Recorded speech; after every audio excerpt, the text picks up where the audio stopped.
Mesdames et Messieurs les députés, provinciaux, régionaux, fédéraux, Mesdames et Messieurs les échevins, conseillers communaux, conseillers de l'action sociale, présidents du CPS, Mesdames et Messieurs les représentants de nos administrations, Mesdames et Messieurs en vos titres, grades et qualités, c'est pour moi vraiment un immense plaisir de vous retrouver en ce très beau jour de fête de Wallonie, dans ce magnifique square de notre parc Astrid, rénové, que nous n'avions jamais vu si magnifiquement pavoisé des drapeaux wallons et carreaux.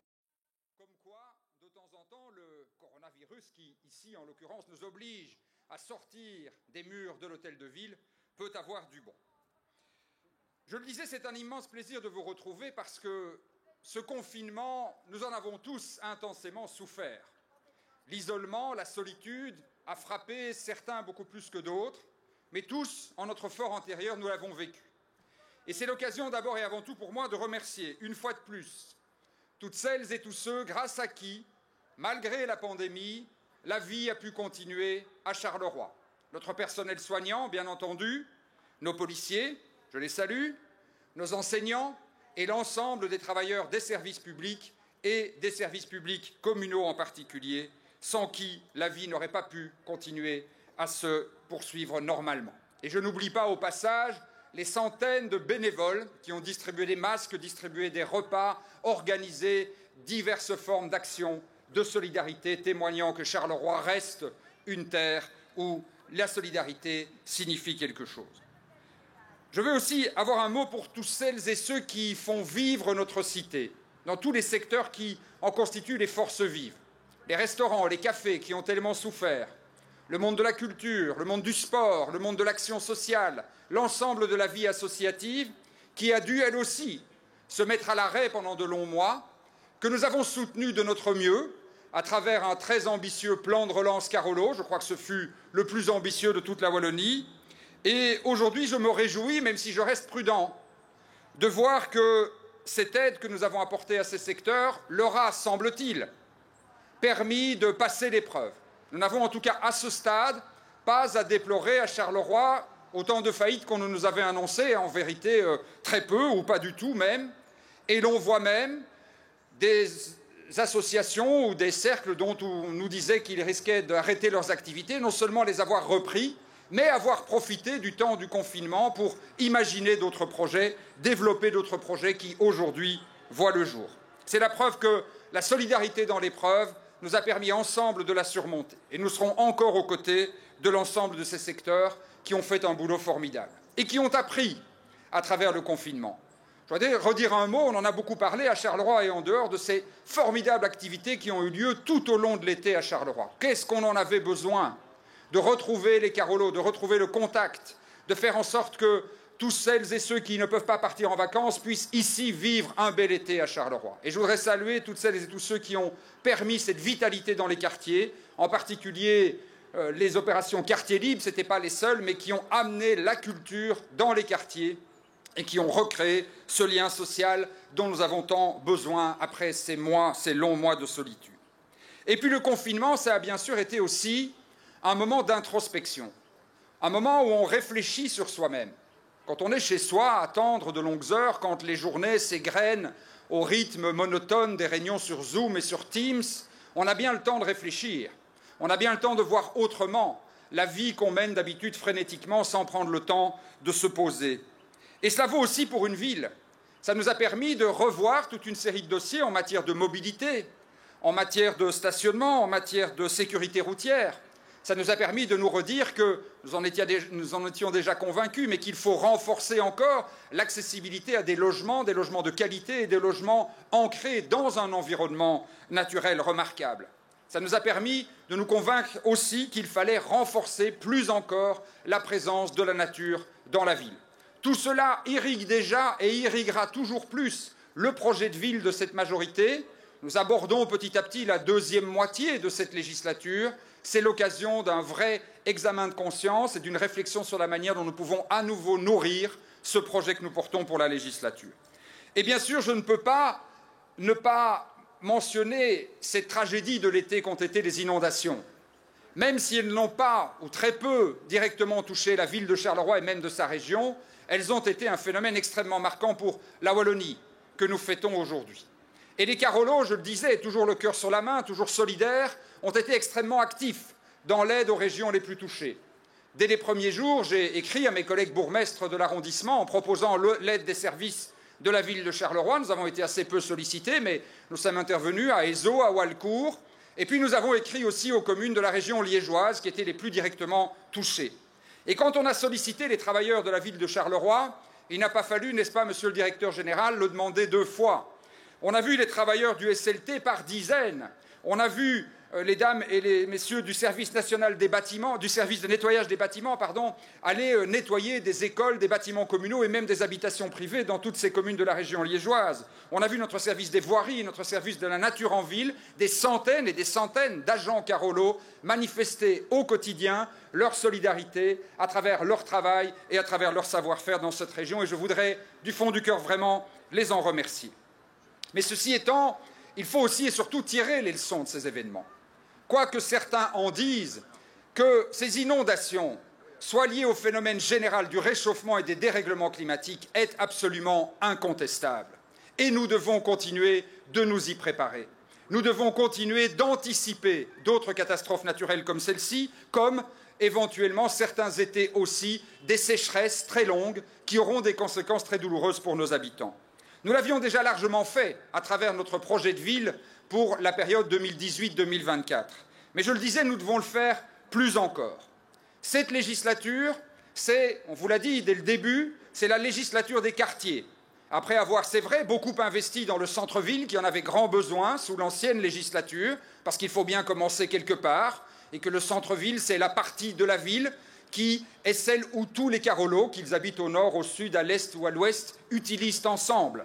Et c'est là qu'il fallait d'abord investir massivement, comme d'ailleurs mes prédécesseurs, notamment Éric Massin, l'avaient largement fait. Mais dans cette législature, nous voulons nous déployer et faire en sorte que les recettes du succès Carolo qui a pu se mettre en œuvre pendant ces années, nous puissions en faire bénéficier l'ensemble de notre territoire, au nord, au sud, à l'est, à l'ouest, dans nos 55 quartiers. Et cette législature, c'est surtout la législature de l'investissement.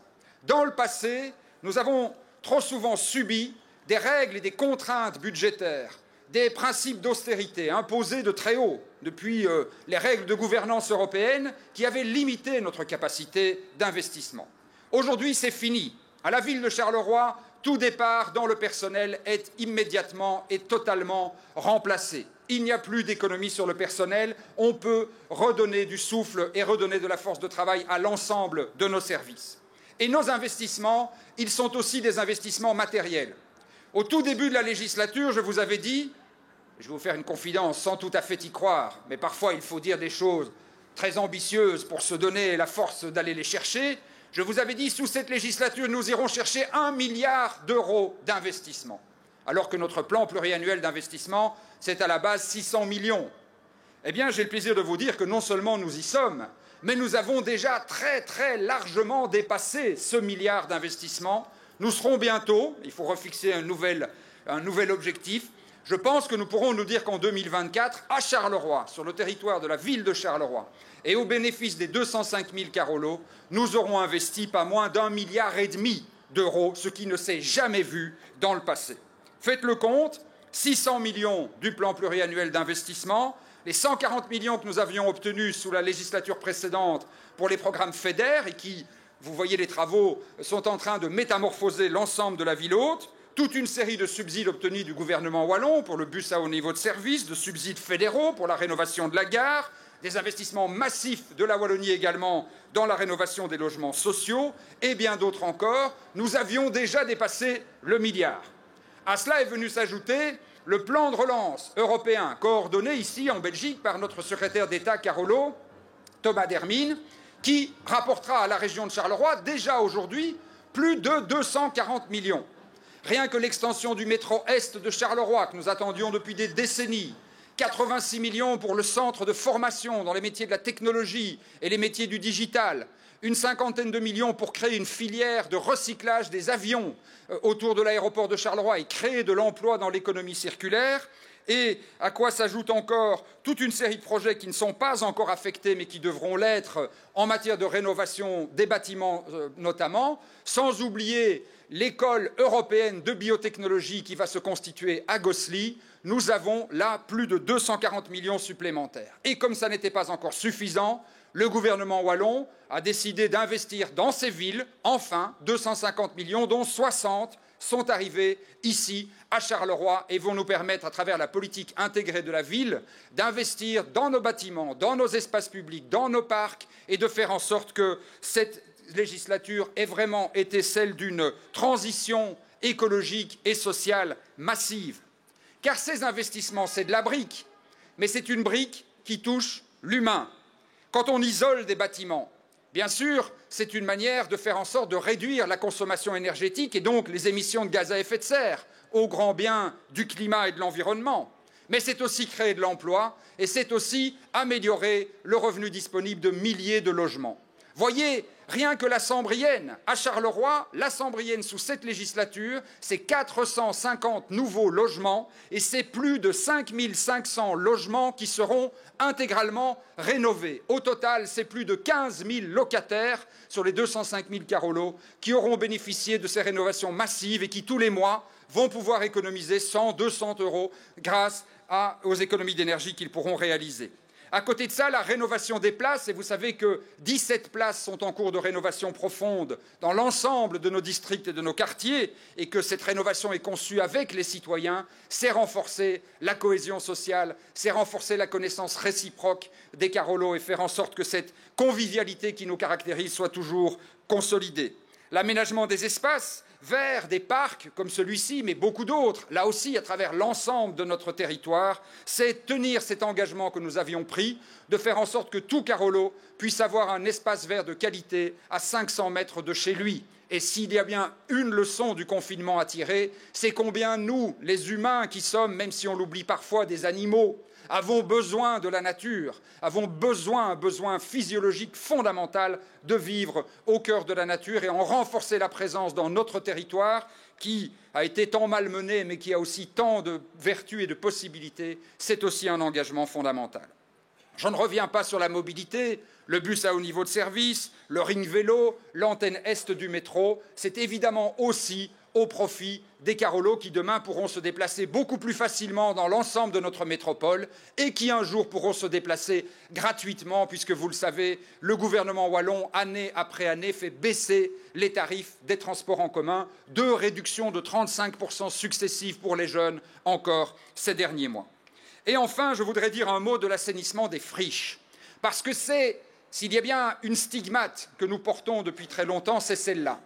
Notre terre a été une terre de grande industrie. Nous en sommes fiers. C'est ce qui nous a permis, et le chant des Wallons nous le rappelait, d'être une terre de prospérité, une terre de solidarité et une terre aussi où, comme le dit le chant, nous voulons des libertés en masse. Parce que ces libertés en masse, c'est seulement lorsque les questions de la subsistance de l'homme sont réglées qu'on peut véritablement les aborder et faire en sorte qu'elles profitent à tous. Mais cette même histoire industrielle nous a laissé aussi, hélas, des centaines d'hectares de terres délaissées, de friches, de bâtiments qui troublent notre regard parce qu'à la fois, ils incarnent une certaine forme de déclin industriel, on aurait tort de ne pas le reconnaître, mais parce qu'en même temps, ils sont très chers à notre cœur en tant que témoins d'une page si fondamentale de notre histoire.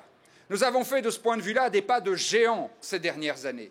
Pendant des années, ces friches sont restées à l'abandon. La tâche était si immense qu'on semblait ne pas pouvoir véritablement l'aborder.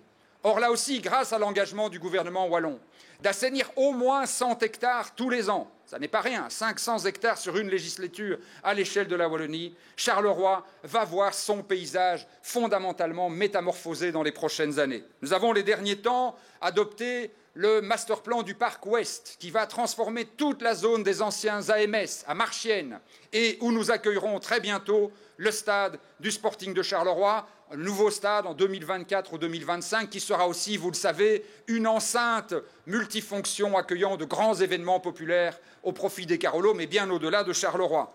À cela vient de s'ajouter, présenté en présence du ministre wallon de l'économie Willy Borsu et de la ministre fédérale de la Défense Ludivine de Donder la semaine dernière, un nouveau master plan massif pour l'assainissement de l'ensemble de la zone dite Carcide, l'ensemble de la zone historique de la sidérurgie. Plus de 100 hectares à l'ouest de Charleroi qui vont pouvoir être assainis, où nous allons préserver les éléments essentiels de notre patrimoine industriel et bien entendu ce que l'on appellera peut-être un jour le phare ouest, le phare à l'ouest du territoire que constitue le HF4, un signal fondamental dans notre skyline, dans notre mémoire collective et un hommage bien légitime aux 7 générations de sidérurgistes qui ont fait la force et la grandeur de notre cité et qui viennent s'ajouter à des sites remarquables comme celui du bois du Casier qui rappelle toute l'importance dans notre histoire des charbonnages et des hommes et des femmes et des hommes en particulier des mineurs qui en ont fait toute l'histoire. Là aussi, c'est un investissement massif qui nous permettra de créer un grand parc au profit de tous les Carolos, de créer des parcs d'activités économiques et d'accueillir des projets nouveaux comme ce quartier du futur, la Défense nationale, grand service public fédéral qui, il faut le reconnaître, n'avait pas beaucoup investi à Charleroi depuis des décennies, peut-être depuis la caserne Trésigny. La Défense nationale est de retour en Wallonie et c'est à Charleroi que ça se passe. Et ce sera plus de 100 millions d'investissements qui permettront de créer un nouveau quartier tout à fait novateur, écologique bien sûr, c'est devenu une évidence, mais aussi un quartier où l'on pourra se former lorsqu'on n'a pas eu la chance de pouvoir faire des études, où l'on pourra passer quelques années de sa vie professionnelle avant de s'en aller vers d'autres entreprises, ou bien où l'on pourra venir y travailler après avoir travaillé dans d'autres entreprises. Un quartier qui rayonnera sur la ville, un quartier qui très rapidement permettra de créer 1000 emplois et qui, à l'horizon 2035, et 2035 c'est très proche, devrait nous permettre de créer à Charleroi, dans cette zone qui en a grand besoin, 3500 postes de travail. Voilà quelques exemples de ces investissements massifs que nous menons sur notre territoire. Vous le savez, à Charleroi, nous voulons travailler à 4 échelles. À l'échelle de la métropole Carolo, ce sont 30 communes, 600 000 habitants, un sixième de la Wallonie quand même, qui ont décidé de s'appeler ensemble Charleroi Métropole, qui ont décidé de lier leur destin, de Sambreville jusqu'à Châtelet, Charleroi et puis jusqu'à l'ouest, de Pont-à-Celle jusqu'à Chimay, Couvin à la frontière française, 600 000 habitants qui portent ensemble de grands projets de mobilité, de santé publique, d'entretien de la nature, un vaste projet de création d'une ceinture alimentaire pour relocaliser la production agricole et la production alimentaire et de superbes projets touristiques comme notamment cette grande promenade de la vallée de l'Odeur qui permettra aux promeneurs amoureux de notre territoire de partir de la source de l'Odeur à Marchienne pour aller jusqu'à Serfontaine en traversant l'ensemble des communes, ou une grande partie en tout cas des communes de Charleroi Métropole. La deuxième échelle, c'est la ville elle-même. La ville de Charleroi qui a toujours plus réaffirmé sa vocation métropolitaine ces dernières années, avec 2 nouveaux hôpitaux, avec une nouvelle tour de police, avec une nouvelle caserne de pompiers, avec un quartier de l'enseignement supérieur et universitaire qui est en train de naître, avec donc des fonctions que toute cité métropolitaine devrait avoir et qu'hélas nous n'avions plus, en tout cas plus à la hauteur d'une grande ville comme celle de Charleroi et qui sont en train de sortir de terre. La troisième échelle, c'est le petit dernier, c'est le district. Nous nous sommes dit vers 2012-2013, en lançant tous ces projets, qu'il fallait que nous n'oublions aucun quartier du territoire de Charleroi. On voit trop d'exemples de grandes villes qui renaissent à certains endroits. Allez à Bilbao, oui, il y a des images formidables à Bilbao, mais il y a des tas de quartiers qui sont complètement abandonnés. Allez à Roubaix, allez à Manchester ou à Liverpool et vous verrez que dans ces grands projets de rénovation urbaine, malheureusement, il y a toujours des territoires abandonnés. Et ça, nous avons voulu que ça ne se passe pas à Charleroi. Nous avons voulu que l'ensemble du territoire profite de cette dynamique de rénovation urbaine et créer ces 5 districts. Le centre, qui incorpore Charleroi, le nord, mais aussi l'Aude-Linsart et Dampremy, le nord, le sud, l'est et l'ouest. Et chacun des districts doit bénéficier demain de l'ensemble des équipements d'une ville moyenne. Chacun de ces districts, c'est une petite ville de 40 000 habitants. Elle doit avoir une maison communale, c'est en cours, et c'est le cas presque partout.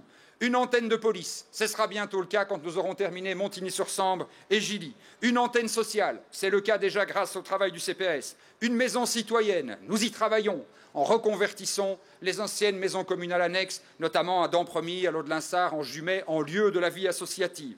une piscine, bien entendu. C'est un vaste chantier, mais nous nous y attelons. Un centre sportif, une bibliothèque, un centre culturel, des facilités de mobilité, etc., etc. Dans chacun des coins de notre territoire, l'ensemble de ces services publics qui font la richesse de la vie au quotidien, qui créent de l'interaction entre les citoyens, doit être fortement développé et aucun de nos quartiers, aucun de nos districts ne sera oublié. Et puis enfin, l'échelle la plus proche, celle qui nous est la plus chère au cœur, c'est évidemment celle des quartiers, les 55 quartiers de Charleroi. Chacun habite le sien, avec son histoire, avec ses voisins que l'on connaît, avec les familles qui en sont le pilier, avec ses écoles communales, avec tout ce qui fait les espaces verts de proximité, tous les services portés par la commune, les aires de jeu, tout ce qui en fait la vitalité et qui fait que nous sommes profondément enracinés dans ce territoire. Et puis nous n'oublions pas que pour porter un projet fort et ambitieux, comme celui que la ville de Charleroi porte depuis une bonne dizaine d'années, après avoir surmonté les épreuves des affaires et de la crise économique et sociale, qu'un projet comme celui-là n'est possible que parce que nous avons constitué en quelque sorte une équipe élargie. Nous avons travaillé avec toute une série de partenaires qui font au quotidien un boulot formidable.